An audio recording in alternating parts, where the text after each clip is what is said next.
going on, y'all? It's the Abroad DJ with your homie DJ DCaso.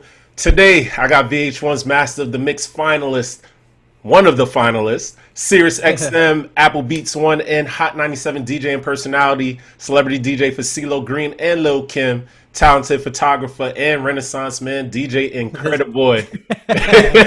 What's going on, family? Appreciate the intro. What's going on, boy? Ah, man, cooling. Trying to be patient, man. Trying to be patient. Yo, so exactly what we were just talking about before we started recording.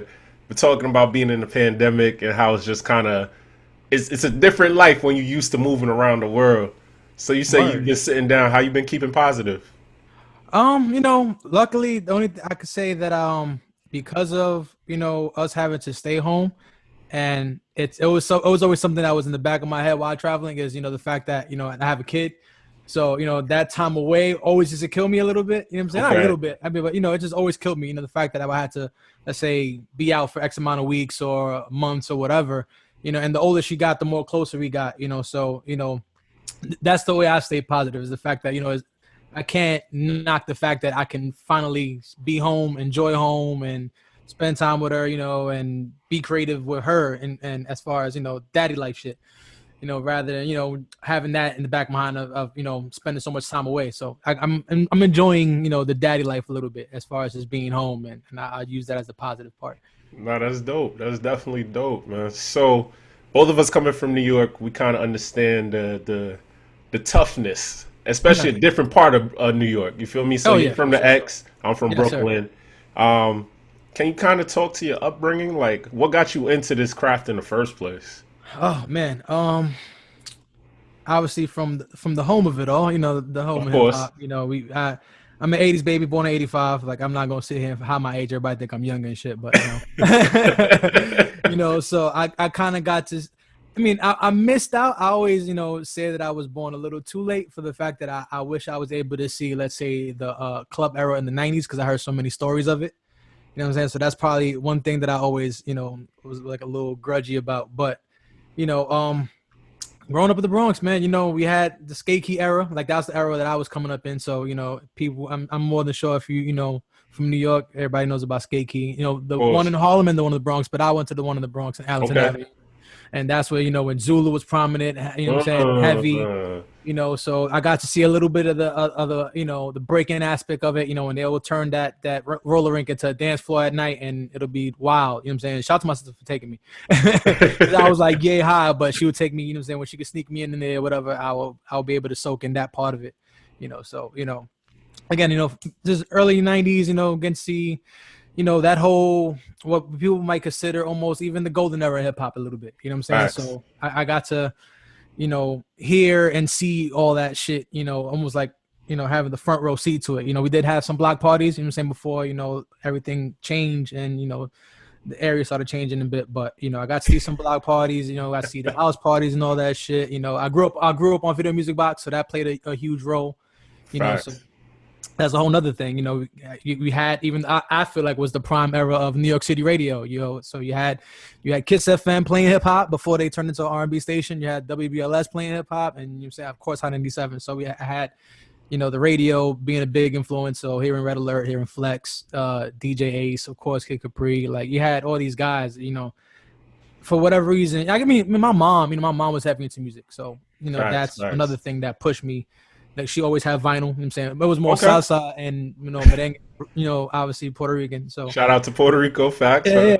But that was what was played in the house. But of course, when I stepped outside of the house, you know what I'm saying, I just had the entire hip hop culture displayed. You know what I'm saying? I had the Jamaicans that basically, what I'm saying, posted up on my block, and they always put me on. They always see me with my headphones and the cassette player. So toss me tapes, like listen to this. And as far as why, I'll explain later on as far as why people ask me about me playing a lot of dance hall and stuff like that. It was for the fact that I had that influence very early on. They say a community raises a child, so you're a perfect example of that. That's crazy. For real. That's crazy. So you've been around a lot of DJs at this point. You feel me? A lot of OGs. I know you've been around Mel Star. You've been around Kid Capri because of the contest, and I'm assuming outside of it. Yeah. Who would you say is like your OG DJ that you're like you look up to and you feel like not necessarily mimic your style off of, but you feel like this is the reason that I'm going so hard, or this is the person that I want to kind of be like, or whatever the case is? Man, there's so many though, man. That's the thing. Okay. Like Okay. that's one thing I can't really pinpoint one single person for the fact I guess I sponged off of everybody who I came up listening to. Okay. So, you know, again, like I said, the radio DJs, obviously, you know, Flex, Red Alert, Chuck Chill Out, Ace. Like, these are the guys who I heard on the radio. And as somebody who I feel is very underrated, you know what I'm saying? So big up to DJ Ace. Like, Facts. club, he had clubs on Smash in the 90s and still is nasty. I mean, you can check out his Instagram. He's doing like 45 sets on the portables. Like, it's fucking insane. Ooh. Like, bodying it too. Like, I'm talking about effortlessly. It's clean. Like, there's zero mistakes. Like, this dude is still rocking. Like, he loses a step at all. You know what I'm saying? So I'm not gonna say shit change, but yeah, you know, I can say those guys for as far as listening to the radio. Then of course, you know, the guys who I did see on TV. You know, I've seen Kid. I used to watch him on, you know, those final minutes on Def Comedy Jam, where they'll just let him, I'm saying, go fucking crazy. Just go to work, yeah. Like anything that I guess as a kid that I see visually that I was able to just like sit there and like I would just be fucking frozen and just like, you know, be hypnotized by just watching different DJs. You know what I'm saying? Let's say even Video Music Box, like that, and at times they will show club footage and it might be Flex in the booth, it might be Ace in the booth, it might be certain people. So those things I would sit there and record and just watch. Like, you know what I'm saying? Like that was my sports. Like, you know, I had my father would try to push me to sports, but I just fell in love with music early on, and for whatever reason it was like the DJing shit. And once I became obsessed with it, it was like any little clip or anything of that thing I would watch. So those guys. And then later on, let's say in the late 90s is when MTV started giving Scribble and Slinky some burn. So I used to tape that shit. Like I would tape that. Of course, you know, when Rap City might even give a little bit of a showcase of a DJ. So I tape that. Yeah, you talking about the OG days of when it was good, when we had music videos and real programs, I mean, that was one thing. I mean, obviously the kids got YouTube today, and that's one thing that is a blessing that they can pull that shit up whenever they want. Facts. You know, but for us, it was like whatever you can catch, you catch it. So what I always once I learned how to figure out how to fucking master VCR, it was a wrap. Like, bro, I was trying to record any bit of the culture that I can. You know what I'm saying? So, like, you know, again, I'll say those guys, and then even on the mixtape level, obviously we had Clue. You know, as far as having exclusives like that, Doo-Wop, SNS, Dirty Harry is like somebody who I idolized as far as on the mixtape side, for the fact that I was like, you listen to a Dirty Harry tape, that shit was like a fucking movie. Like I was like, yo, this guy is playing. Like I used to sit there before I even knew what a multi-track recorder was. Like I was sitting there just fucking mind blown for the fact that he'll pull off like this one blend with like 7 rappers. I'm like, well, how the fuck is he doing it? Yeah. You know what I'm saying? But movie skits and shit. Like I was like, is this dude recording his VCR? Like I was like, but you know, again, Dirty Harry, Doo-Wop, Clue, Green Lantern, of course. Big Stretch homie, Armstrong, Stretch and Bobito. Of course, I would fucking break night on Thursdays and catch them. Like I was one of those. I was a culture baby. Like I call myself like the tape deck baby. Anything I can record and try to like document for myself to try to learn from. Like I learned everything almost by ear. You know what I'm saying? That was by ear. You know what I'm saying? Again, I can't reach out to these people. I'm like fucking 10 years old, 9 years old watching these dudes. So everything I have to like study by my eye and my ear.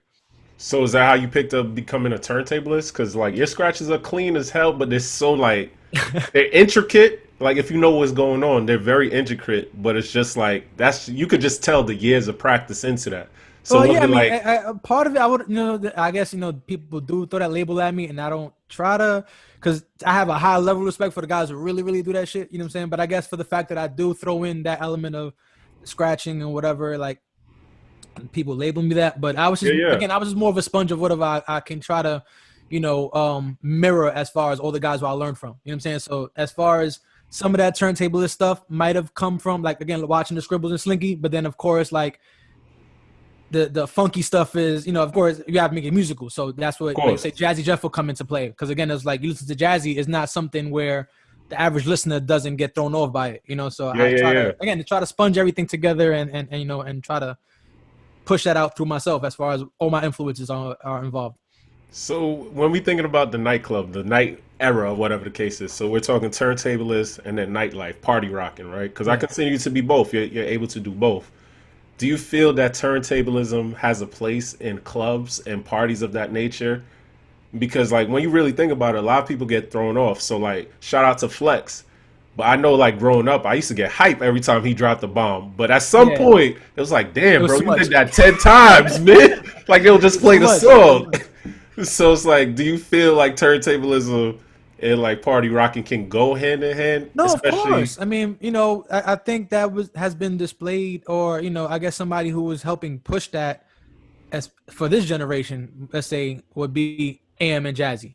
You know, because it became, when they started booking those guys, they did it in a format where you almost came to, again, exclusively listen and watch those guys, you know, and they didn't overkill you. You know what I'm saying? Like, these guys didn't go in there and, you know, it's that thing in mind of there are people who are just walking into this club who are not even here for me, and that element. You know what I'm saying? Sometimes I think with the turntables guys, you know, it's the being self-centered in that aspect of, you know, I'm having like almost like this scratch solo or this thing where not worrying about who's in that crowd, and sometimes the crowd is not technically there for you. You know what I'm saying? And it's the average listener. I got you. And you gotta kind of find a clean balance of it. You know, at the end of the day, no one complains about Jazzy Jeff doing his Peter Piper routine, let's say an hour in, but for the fact is he kept you dancing for an hour, and then he's gonna give you this quick little, you know, maybe a minute showcase real quick, and then we're gonna get back into the party, whatever. He's gonna wow you first real quick, and then we're gonna get back into the party. You know, Kid does the same thing. Kid Capri breaks down his Juicy record. You know what I'm saying? He plays Biggie's Juicy, and then when it gets his name, Kid Capri, he'll break that shit down real quick, whatever. Quick pause, let that crowd fucking go crazy, and then go on to the next record. You know what I'm saying? So it's you gotta balance it. I think it can be used, but if you do it right, you know what I'm saying? So you got to find that balance and keep in mind there's a crowd of people who are not technically there for your ass. They're there to drink and have a good time. That's real. That's real. So talk about that for DJs, for young DJs coming up, right? I think a lot of people right now, we're in this age where it's like everyone wants to be that individual celebrity, right? Yeah. Everybody's looking for their moment of shine or whatever the case is. So it's like, also being a DJ, we have to know that we're not playing for ourselves. We're playing for the crowd that's in front of us, paying attention to us. And because we're not using vinyl the same way that a lot of us grew up on, a lot of DJs are stuck staring at their computer screen. So it's like, what kind of advice would you give that DJ that is staring at their computer screen, that wants to be that celebrity? So they're trying to just, you know, they're not paying attention to the crowd itself, and they're trying to show off in a way that's not necessarily the right time of the night or whatever the case is. Like those openers that try to burn a lot of the closers. I mean, the opener's always going to learn, you know, again, that's, if they're really serious about this shit, you know, you eventually learn, you know, that it's not about you.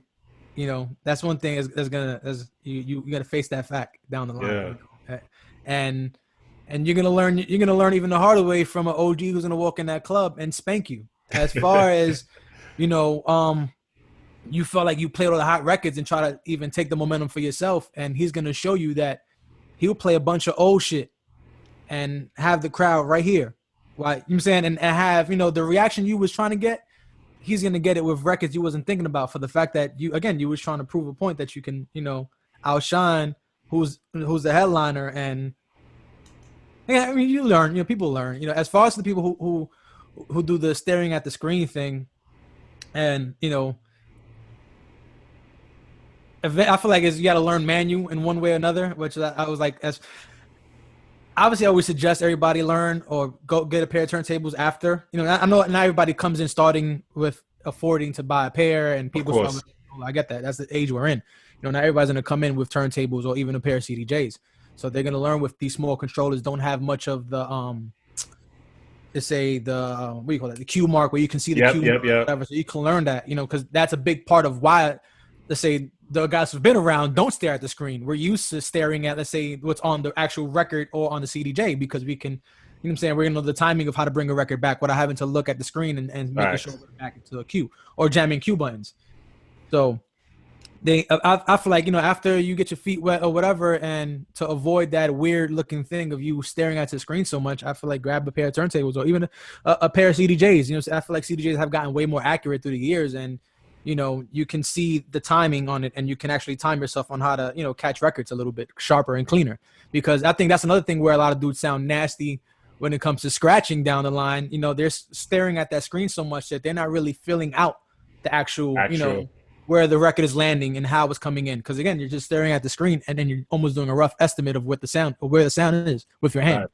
Facts. That's a true fact. Something that I thought was kind of dope about you when I was watching the Master of the Mix videos, um, it was your song selection. Like you're nasty when it comes to scratching or whatever the case is. Like you know what I mean. But it was like you were throwing things in there that weren't necessarily part of the rules, and you were being yourself. Like you were being yourself. I felt like you were being a true New Yorker. Where it's like, for sure. Yeah, you yeah. give me rules, but I'm gonna be like, eh. No, yeah, 1,000%. I mean, I always want. I mean, that's one thing I didn't. I wanted to make clear. You know, it's like I was well aware that this is going to be broadcasted, obviously, you know, nationally. So I always wanted to, and I think it's something that kind of New York lost a little bit, where it's like the clubs became sectioned off. So you have like your club that plays predominantly hip hop, one club. You know, you go to Uptown, it's a mixture of it. It's slightly open format, but not really open format anymore. Like I think the Uptown scene in New York might be the closest thing to open format. But it's more Latin based. So I wouldn't even consider it to an extent full open format, because you really can do a crazy reggae set for the fact that, again, it's more Dominican, Puerto Rican, whatever. So, of course, it's more reggaeton based and stuff like that. So I wanted to show my upbringing through that TV screen one way or another, for the fact that when whoever's watching outside of New York, they go, this kid can play everything. Like, and he's not playing, you know, just, he doesn't sound like a New Yorker. I mean, he sounds like a New Yorker, obviously, when he talks, and the approach might be like a New Yorker thing, but this dude is playing so many different genres where I was like, oh, we could kind of place him anywhere. Facts. So let's talk about song selection. Your song selection was something that at least got you super noticed then.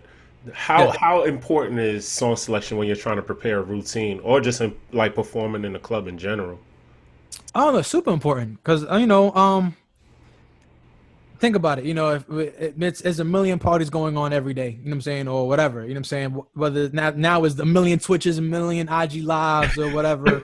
And if we all have, you know, if we thinking how, let's say on a local level, how most DJs approach it, obviously you want to think about whatever the top 20, 30 records that are hot in the last 6 months or whatever. But it's like, what is the surprise element if I'm playing what the next guy's playing, and the guy before me and the guy last week or whoever, you know, like, what's the surprise element if there's going to be no twist, you know? Right. So that's one thing that I guess with me, and I guess, you know, even the whole being a sponge for music early on, or just different types of style of music. And at one point, even my production thing, like me trying to learn how to make beats, played a huge role into that. Because, you know, long story short, when I was a kid, I bought my little first bullshit setup, belt drive setup, whatever. And my shit got vandalized at a house party. I was probably like 13, 14 years old, something like that, whatever. And my equipment got vandalized at a house party. Like I think like a fight broke out. You know, everybody got kicked out everybody's getting kicked out of shit. I go to I go take a piss, whatever. And then I come back. It's like somebody spilled liquor all over my turntables, mixer and shit. You know what I'm saying? So imagine like a 13-year-old having to go through this heartbreak and shit. Like, all my summer youth money just got flushed down the drain and shit. And, you know, I'm only like 30. Again, I'm super young. So in my brain, I'm like, I'm not going to be able to replace none of this shit. Yeah. You know what I'm saying? Like, so that led me into, you know, just having a computer at home. And then like, all right, I always wanted to learn how to make beats. And then this is when Free Loops like first came out. So now I'm listening to, let's say this is like my early junior high school era. So I'm listening to all the J stuff, you know, early, you know what I'm saying, like J Dynasty era stuff, you know, all that time when everything started changing back into sample based stuff. And I wanted to kind of learn how to make those beats. So then I started looking up the samples. You know what I'm saying? So now it comes to me reconstructing all these songs. Like my way of learning how to make beats was reconstructing a record I was a fan of. So if I was a fan of Takeover, I would try to make that whole beat over from top to bottom, like learn how you chopped it, the pitch, the speed, everything. So that's why I'm known for samples now, but that's where it came from. It's for me learning all these songs for the fact I was trying to recreate it and learn production. So, you know, now that also expands what I know musically, you know what I'm saying? So now moving forward, when I come back into DJing later on, it was like, oh, I have all these records that I could start even implementing as far as like playing it in my set. So if you're a fan of Takeover, I'm gonna play the sample and you're gonna be waiting for the fucking ROC, and I'm like, nope, not yet. Like, nah. This the doors, and you're waiting for the chorus to come in, nope, and then I'll bring the record in. So that's what another part that, you know, I implemented down the line with as far as what's considered part of my style. Okay, so how would you say for a DJ, a new DJ or up and coming DJ, how would you tell them to stand out from everybody else? Because exactly what you said is like, you go into different parts of the area, it's either very similar sets or is dropped off by demographic. So this is the Latin side, this is the Haitian side, this is the whatever. Yeah. Right? How do you stand out, more or less? I mean, for you, it was the samples, or at least that's what people. Part of it is a sample thing. You know that. I mean, me looking super young was a super advantage early on. You know, because that was a mind fuck. Again, I'm playing a bunch of older shit. Yeah. That was always that you know, again, it'll become like a shock value. So fuck it. I ran with what will be considered the gimmick for a second, for the fact that like I would use the gimmicky part of it, what they would say, you know, oh, he's young and he knows all these records. So I would never say my age, because again, you was expecting me to look like I'm 14 years old at this club, you know. So when I first had, you know, whatever it was, 21, 22, 23, whatever, and they're looking at me like, okay, like he's 15 years old and he's playing Soho hot music, and you know, they're bugging the fuck out. But you know, it's taking advantage of that. You know, whatever people are not expecting from you is like, try to, you know, focus on that. You know, so if again, it's like it varies every city and stuff like that. But whatever, you know, if you see a bunch of top guys in your city or whatever doing one specific style, try to bend that style differently as much as you can for yourself. There's other pockets. You know what I'm saying? Sometimes it's even if you got to blend, you know, find acapellas for those records that people are a fuck with, and try to make your own different edits, any remixes. You know, again, all those little things make you stand out.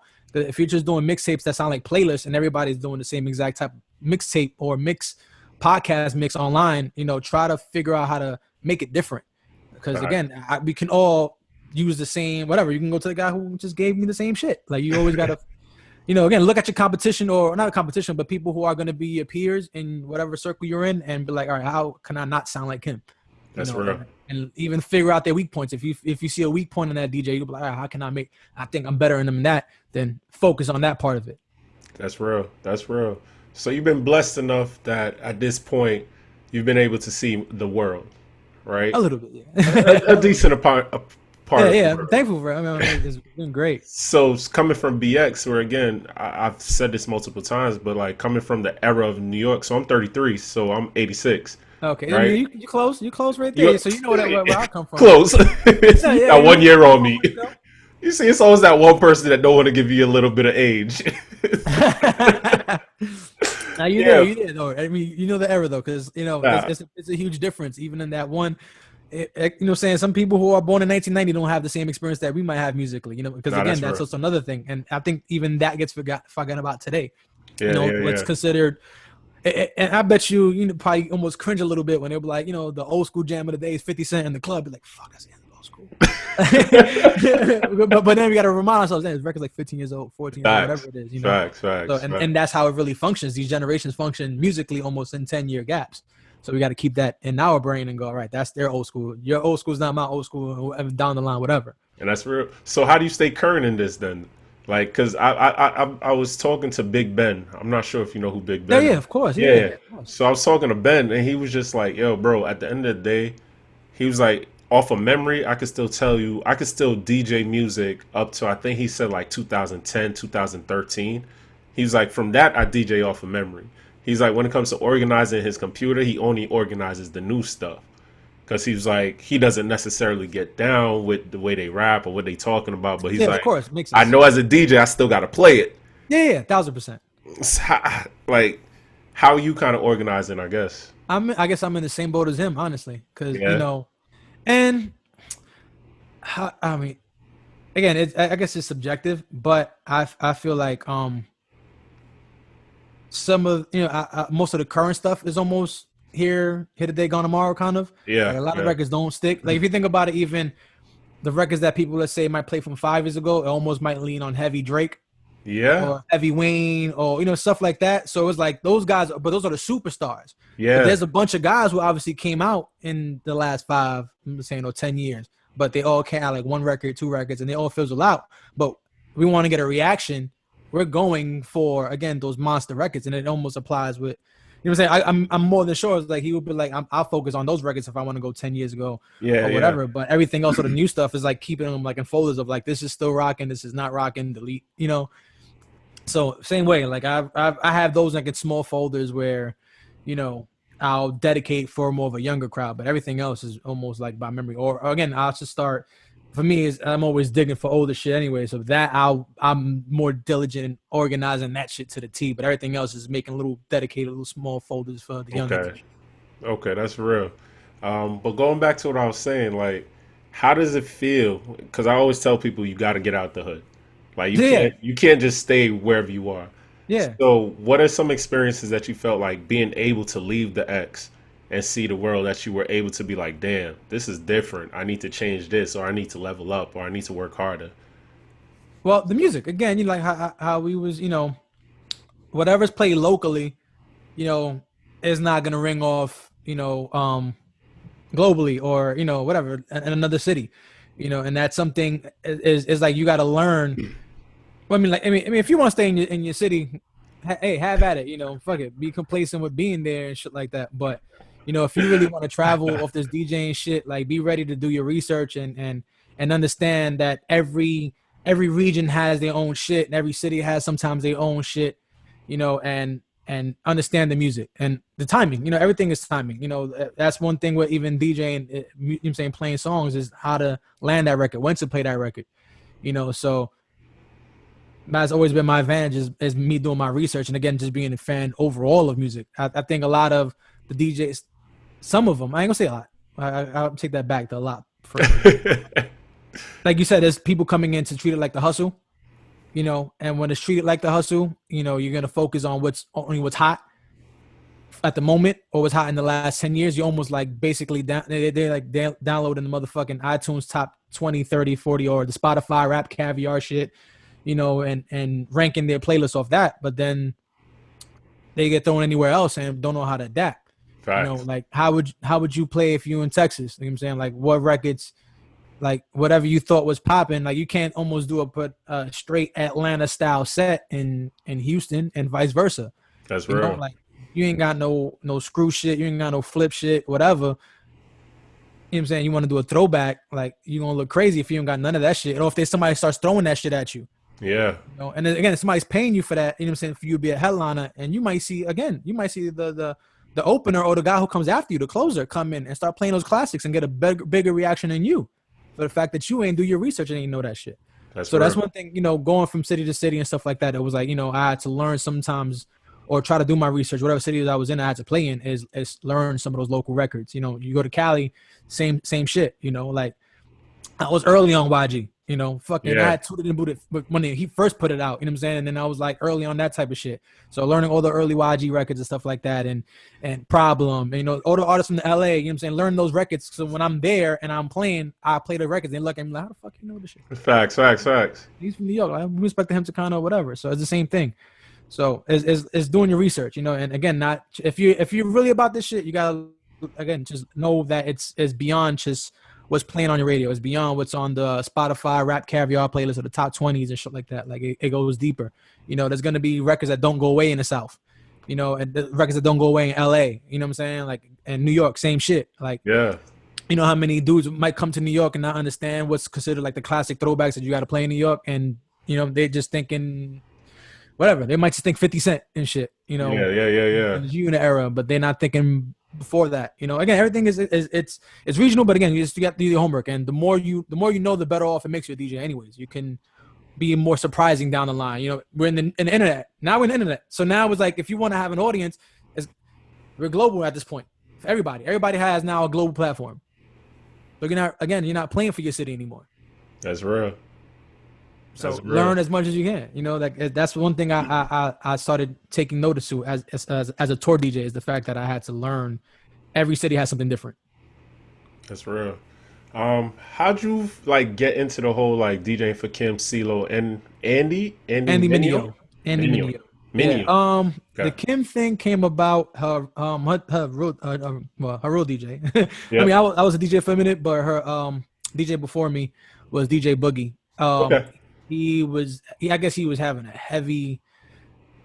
I mean, he still has his club runs, whatever the case may be in New York. You know, shout out to him. That's Yeah. my guy. But I guess he was gonna take almost like a summer off from a tour. Like he was gonna focus on just doing his clubs. You know, I guess he wanted to put the focus on himself for that summer. I Okay. said, yo, I need somebody to cover me, whatever. You know, his manager at the time was my manager. Shout out to Okay. Ron. Word. So they was like, yo, would you mind doing a tryout? Like I tried out, did one little, you know, rehearsal and for her, and she was like, he's fucking dope. Like he got it. So like, and I rocked with her for I don't know, from 2010 to probably, I don't know, 2015 maybe. Almost like a Okay. 5-year run, whatever. Then off and on kind of afterwards. And then I think the show happened around probably afterwards. I forgot. I'm bad with the time. Yeah. But during being on the tour with her, I actually tried off for the second season. Like I tried for the second season while I was on tour with her. That didn't kind of pan out. And then on the next go round, obviously I got it. But then after that, me being on the TV show is what led me to getting the CeeLo thing, because they was booking him. We had the celebrity DJ thing going on. We still got that going on, obviously. They still got that, and he was looking for a coach. Funny enough, so they was like, they're trying to book CeeLo for the celebrity DJing thing, and he needs a coach. And his fiance has a relationship with the creator of the TV show for Master of the Mix, my dude Carlito, and he was like, I got the perfect guy. He was like, I know this kid knows all types of fucking music. Like, he sent him a few video clips from the show and was like, let me know what you think of this. And then they called me out of nowhere. It was like, hey, can you come Wednesday at 5:00 and meet Lo for some drinks over here in the city? And we just chopped it up, had a quick conversation, and he was like, I like this kid. And, we did one show, and I've been rocking with him ever since. Facts. And Andy Mineo was kind of the same thing. It was more like, I forgot exactly how that happened. Because I think it was through a DM. I think one of his managers reached out to me on a DM and was like, yo, are you still in the New York area? Whatever. We need like somebody for some spot dates that he has coming up. And, we did like a quick little, I think I submitted a demo. Okay. He sent me his the music we wanted for the show. We kind of even did it with no rehearsal, if I'm not mistaken. Our first show was no rehearsal, nothing. And we rocked out a few shows. I did a quick little like Texas mini tour he had going on, and some random spot dates and stuff like that. That was kind of crazy. So I can say I have that under my belt. Facts. What was that? There's that church that the biggest church in I think they call it the nation, the one homeboy owns. Ooh. Oswald, or whatever his name is, the big church guy. He has a big. He took over. His church is so. Matter of fact, his church is so big. Basically, he bought out the Houston Rockets old stadium. That's the actual church. Yeah. So what used to be the Houston Rockets stadium, the dude bought it out, and that's the church. So we got saying Rocket show in there. Yeah, I mean, holds like, I don't know, like 20,000 people, 15,000 people. Okay, so I wasn't even expecting that. No, but that was even a flex for me. That's a flex for them, because to me that was coming in not thinking nothing of it. We did like some small, like, kind of like the 1,500, 2,000 seater shows with him first, and then we end up at this church. I'm like, what the? Yeah. Oh shit! Like, this is crazy. But that's the dude owns the fucking Houston Rockets former stadium. That shit is nuts. Yo, so what would you say is the biggest difference between DJ for all three? So Kim is super New York hip hop, CeeLo, and then Andy's Christian rap, right? I mean, they label him that, but I mean, they just put him in that category. Okay. He's obviously signed to Lecrae, and Lecrae's, they would consider him the biggest Christian rapper. Got you. It's just, I guess, more of the positive message and stuff like that, but they're not like hitting you with Jesus bars nonstop. Word. He was like, I'm not trying whatever, and he was like, when you're around me, don't worry about it. Be comfortable. Don't think that I'm like a Bible thumper and shit. Like, it's super cool. Like, again, it's the misconception what they gave somebody a label on. So, he's super cool. But I mean, with Kim, Kim is. That's where I learned a lot. I earned my tour stripes with her. She a lot of timing and stuff like that. That was like my boot camp. Because at the end of the day, I come in as a fan first, so I had all the. I'm saying I still have that respect, but I came in with the most highest respect for her. So I treated the shit super professional. Like, I was like, I can't fuck up, whatever. They gave me an instant replay, and that's probably why I got a little rebellious. When they gave me the instant replay for me to play out of, and I was like, fuck that shit. Like, I was like, nah, I'm gonna be a tour DJ. I'm gonna be a tour DJ for real. Like, I'm not gonna have somebody looking at me on the sideline going, he ain't even fucking DJing. He's just playing the fucking sampler. And I was like, nah, we're not doing it. So, learning how to time it, because again, if I'm going to take it into my own hands, then I can't fuck up. Like, that's it. Like, now everything is on me. So I learned, as far as earning my stripes as a tour DJ there, how to crowd control, because sometimes we might have a technical difficulty. She might not be able to, let's say she might take a water break that she might need. She's a little winded. I need 3 minutes, credit. I'm saying, hold me down real quick. And I had 3 minute intermission real quick. I had to handle. So again, every city's different. So I got to learn how to handle crowds in different cities. You know what I'm saying? Everything is not going to be, it might be a radio show. They might, don't curse. You know what I'm saying? How to handle yourself on the mic. You know what I'm saying? How you get records you can and can't play. You know, if you're the biggest record, we might be co-headlining or whatever with that act. So I can't play that record. So how to adjust, you know what I'm saying? It's those different little things that I learned with her being on the road. With Andy, you know, there's more clean shows, obviously. Of course. You know, we had clean shows, you know, so it was more, you know, with him, it was just more just, you know, cut and dry. We just pop in, kill the show, you know, stick to routine, stuff like that. I had probably like 1 or 2 scratch solo segments that I probably had on the show, but nothing crazy. With Low, it was, you know, there was some adjustments because it's more of a production. I'm dealing with a band a lot of the times on doing a show with him. So it's learning how to feedback off the band, you know, doing my little fill-ins and making sure my timing is on point because I'm now in charge of that track. You know what I'm saying? So same thing, but now we're also dealing with me sometimes handing over a click track to the drummer sometimes. You know what I'm saying? So if I got to manually handle that, I'm now responsible for what the drummer's hearing in their in-ears and stuff like that. So everything comes with different, you know, little responsibilities and stuff like that. But, you know, nothing that, I mean, everything teaches me something, you know, on a professional level, you know, how to add more, you know, little skill sets as a DJ. But, you know, those each one of those things, you know, improve me for, you know, the most littlest shits in clubs. You know what I'm saying? Like, I don't panic. Course. You know, I've done fucking learn how to DJ internal. You know what I'm saying? Shit, all else fails. You know what I'm saying? Fuck it. We gonna rock out the computer. I'm already gonna go. Yeah. Yeah. Yo, if you wasn't DJ, what would you be doing? Like, cause I don't know, was this like your end all be all? Like, yo, I'm gonna become a DJ and I'm gonna travel the world, then I'm gonna just chill. Like, what was your end goal originally? Originally, honestly, it was probably the small way of thinking of it. I just wanted to be kind of known in New York a little bit.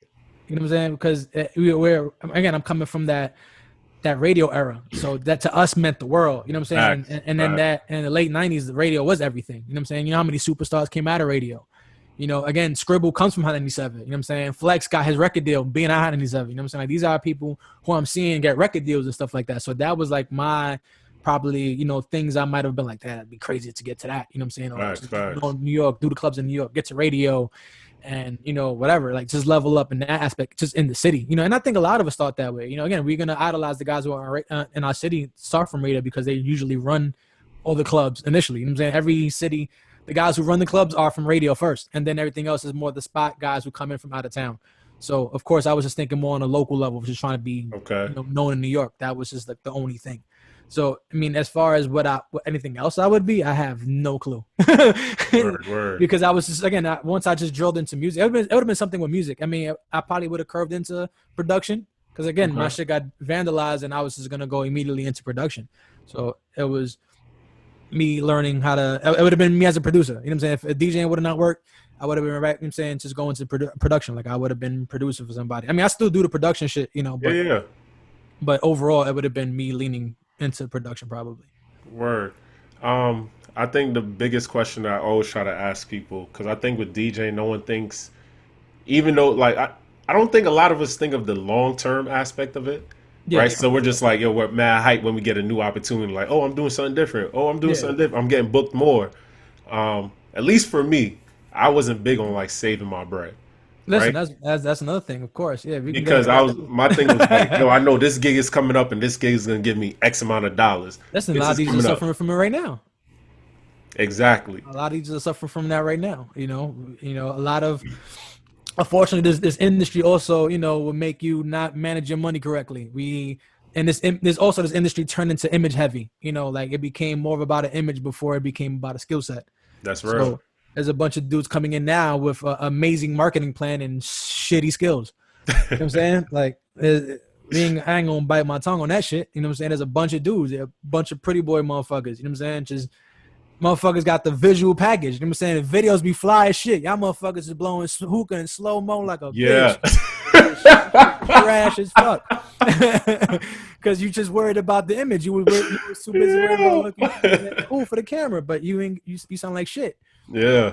So, but as far as the money management, again, you know, a lot of dudes was focused more on just managing the image. A lot of dudes are blowing their bread on just, you know, again, whatever was the fly shit, or try to compete with the next DJ's wearing or got on or some shit, jewelry, etc. So I get that part of it. So how'd you hold yours down though? Like, how are you being able to be comfortable right now? Was it something that you like just saved? Did you have? I mean, You yeah, just had the right people around you?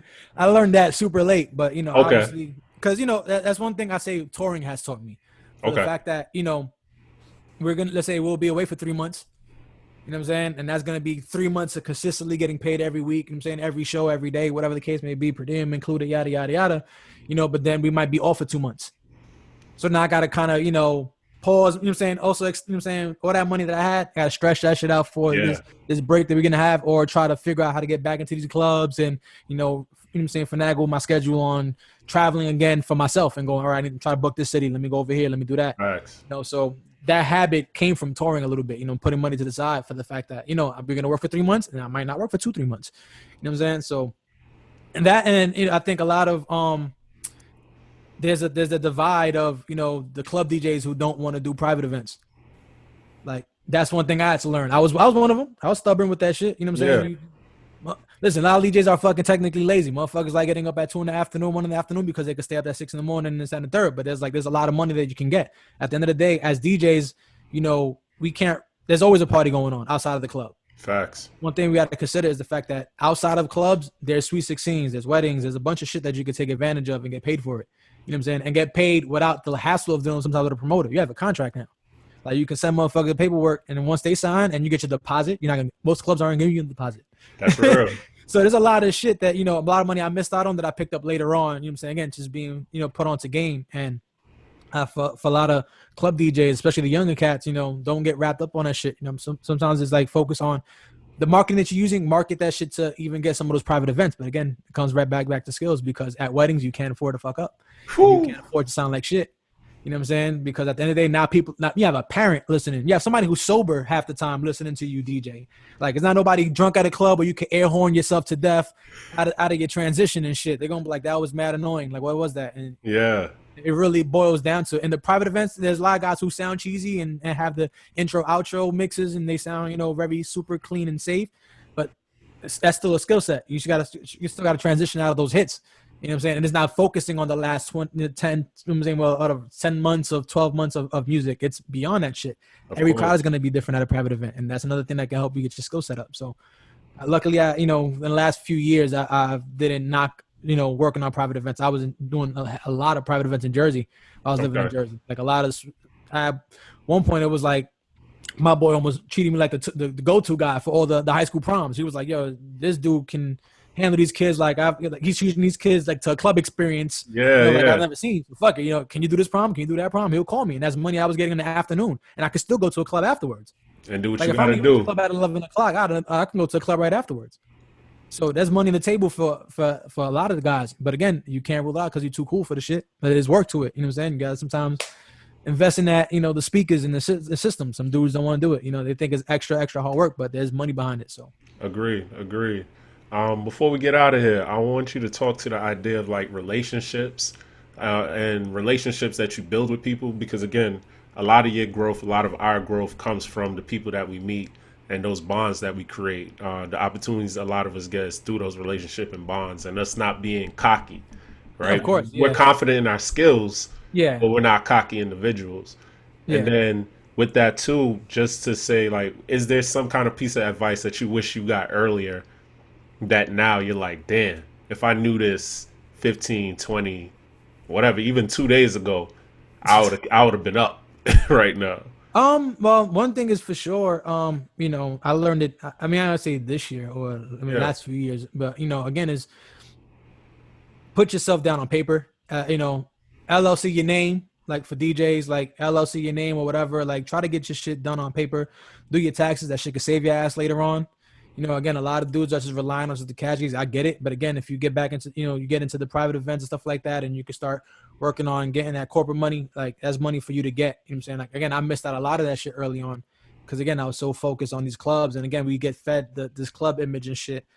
You know what I'm saying? That whole thing. But there's a lot of money that's on that table. You know what I'm saying? And then if you ask the guys who are on radio and the spots they're doing, or whatever, they're getting. I mean, Big Ben is one of them. Ask Big Ben.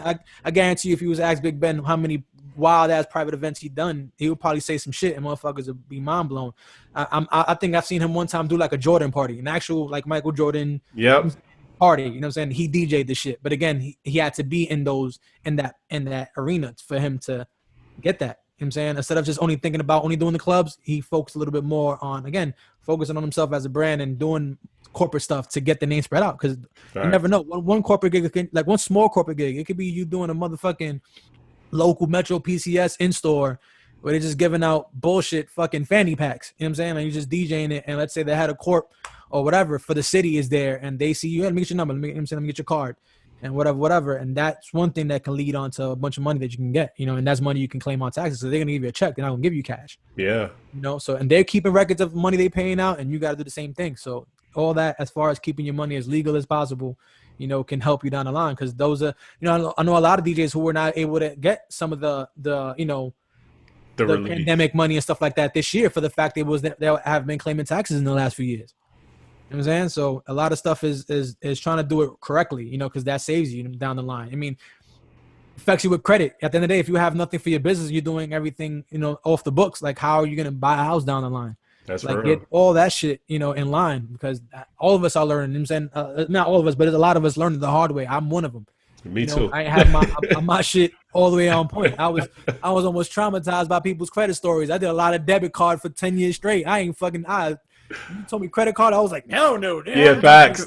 You know what I mean? But not thinking, again, somebody would have put me on the game how to handle my shit and how to manage my credit cards better or whatever. You know what I'm saying? My credit would have been fucking super A1 at this point. I'm just all right now, but you know, if somebody would have put me onto game back then, I would have been, you know what I'm saying, super straight now.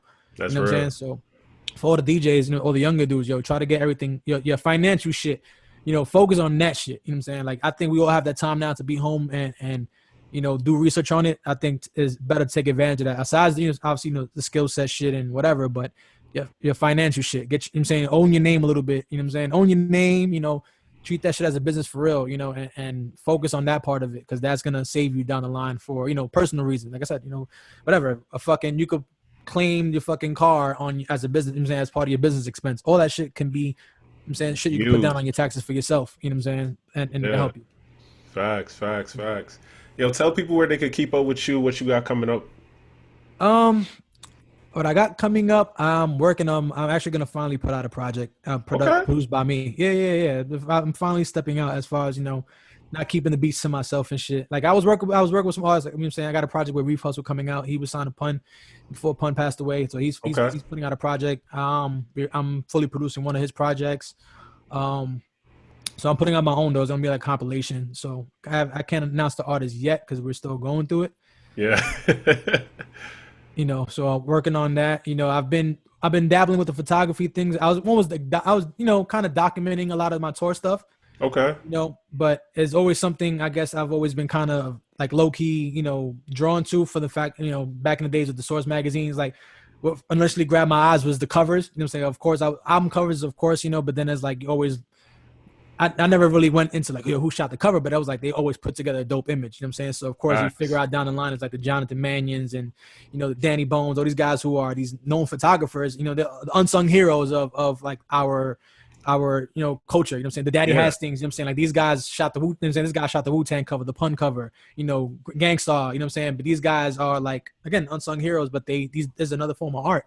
You know, I've always been kind of drawn to in my eyes. So I started with just taking pictures of my kid, but then I started, you know, taking advantage of it. And, you know, I'll take, you know, candidates of like Low or people, artists I'm around. I have crazy candidates of like. So you just walking around with your camera at all times? Yeah, I always kept my camera with me, you know what I'm saying? And it's like, once I started somebody like, let's say like D Nice started, bro, you know what I'm saying, showcasing, same thing. It was like he just kept his camera. It was more like a hobby to himself, but it was like, it's a dope way to just keep all these, you know, these little moments, and you have these dope shots that you can always pinpoint these moments to. Fast. So, you know, I've always dabbled with it, but now I'm like kind of fucking with it on the side. You know, it's a fucking pandemic. Gotta find a little other side hustle. So I might as well, you know what I'm saying, put some of that camera skill to use a little bit, you know, while we can't do any clubs at the moment. So that's real. I mean, I'm mess with the, you know, the photography stuff. So, you know, I got the EP dropping, you know, I'm working on that.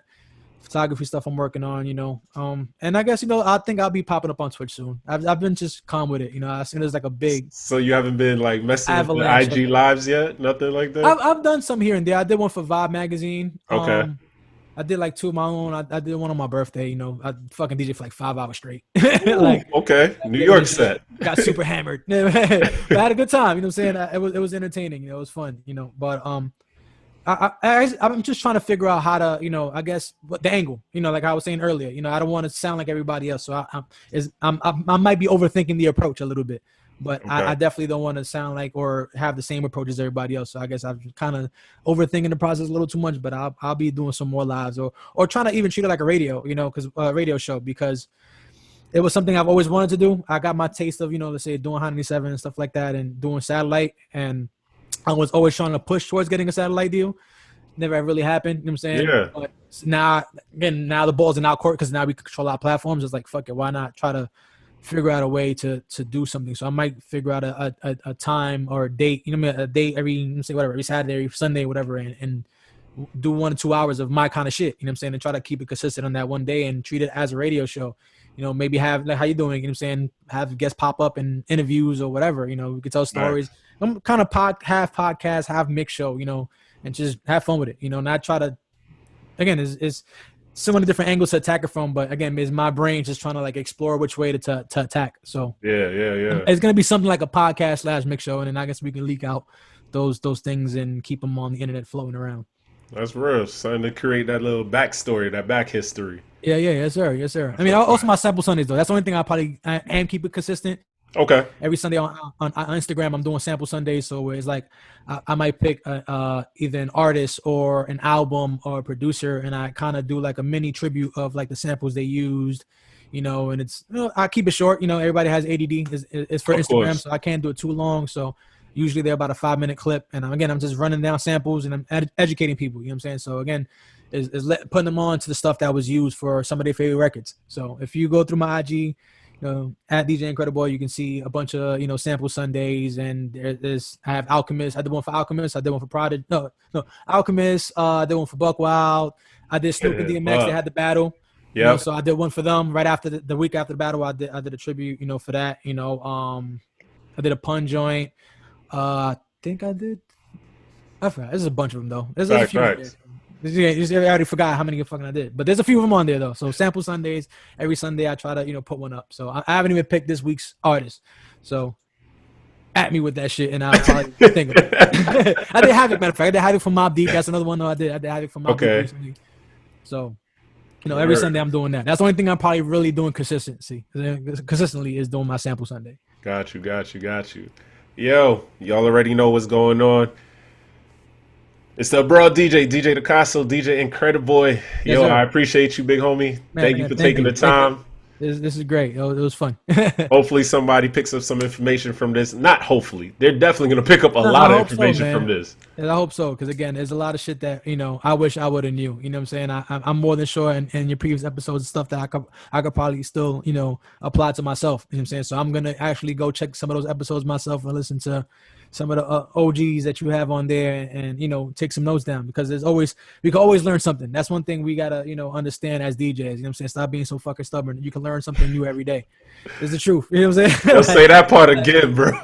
You can learn something every day. You know what I'm saying? Like you can learn something every fucking day. You know what I'm saying? Like it's there for you. You take advantage. Google is your friend. Yo, bro, you just said something that the homie Reggie West said and Shawty Lowe just said. They were like, yo, take advantage of Google, and they're sick of everybody typing everything on Twitter, like asking questions on Twitter that you could just go into Google and just learn for yourself. Before you even ask the question, ask Google that shit. It'll come up. Yeah, facts. You get a more detailed answer before you get just more of an opinionated answer. I told you, everybody looking for their pieces of fame, I guess. That's where we stuck right now. I mean, again, that fizzles out eventually, and it boils back down to, the foundation of it.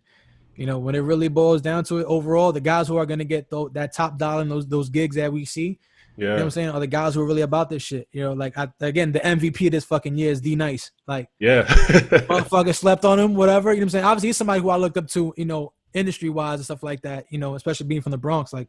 he's somebody who always, was like kind of I was gearing my career after. Facts, How he was handling his shit. Like I was like, I would like to be at his level, and stuff like that. And then he showed everybody this year, if they was thinking there was any, it was going. I think he was probably the last person everybody thought was going to be the poppin' DJ of fucking the internet. You know what I'm saying? And he, come on, like who gets to DJ on the NBA's Instagram Live? Like, you know what I'm saying? Like, again, but it was taking advantage of that moment. You know what I'm saying? He caught a moment and he was consistent. Another thing is consistency. I struggle with it. I ain't gonna hold you. You know what I'm saying? I can admit to my bullshit, but, consistency is key. And he showed that shit. He was on damn near fucking every day. And it was like, and him having his connections, like you said, back to having those relationships that he had. His Rolodex was his Instagram feed as far as with the people that he dealt with in the past, whether it was the Chappelles, the Diddy's, all the people who he DJ with, fucking DJ for Barack Obama a billion times. Yeah. So now you got Michelle Obama on his timeline, his feed, and that shit only blew his shit up even more. So, like you said, those relationships are super important, and he's kept a lot of them, and those came from also corporate. That guy did a lot of corporate Hennessy events. That shit, it snowballs into other things. So as long as you do it clean and, another thing, I started doing down the line, this is another pointer is, for DJs, don't be so stubborn on just having the dirty version. Like D-Nice's library, 90% of that shit is clean. Yeah. Like I don't think he really carries dirty versions. That's another thing he told me. Like he really doesn't care about the dirty version. Because again, not everybody, if you're DJing in the White House, he DJed at the White House. Let's put that again. That's another wild flex. Yeah, at the White House. You know what I'm saying? Not everybody's gonna understand playing the dirty version, like whatever, So having those clean versions, so when you gotta, let's say, be risky, you still got your shit clean and it's not gonna offend anybody at the party that you're in. So, don't be afraid to make sure your library straight with your clean versions. Like it's not about the club all the time. Like every party's not gonna be the what I'm saying, playing the most ratchetest shit. You gotta be considerate for everybody who's in the room. And these corporate events pay way more than the club ever will. For sure. You might actually cover your whole months of doing your club if it's the right one. Yeah, you feel me? You feel me? Yo, with that said, we out of here, yo. I hope y'all picked up all the gems that my brother just put down. Like I said, we had the big privilege of messing with DJ IncrediBoi, man. If you don't know, now you know. Look it up. Google his name. Yo, I always wanted to say that, yo. Google me. Hey, yeah, man, why not? It's there. Again, Google is your friend, yo. You want to know about anybody, man? Use Google, man, for sure. Yo, Google me. Yo, but with that said, Google my brother, DJ IncrediBoi. I appreciate you, man. Yes, sir. Salute. Thank you. All right, boy.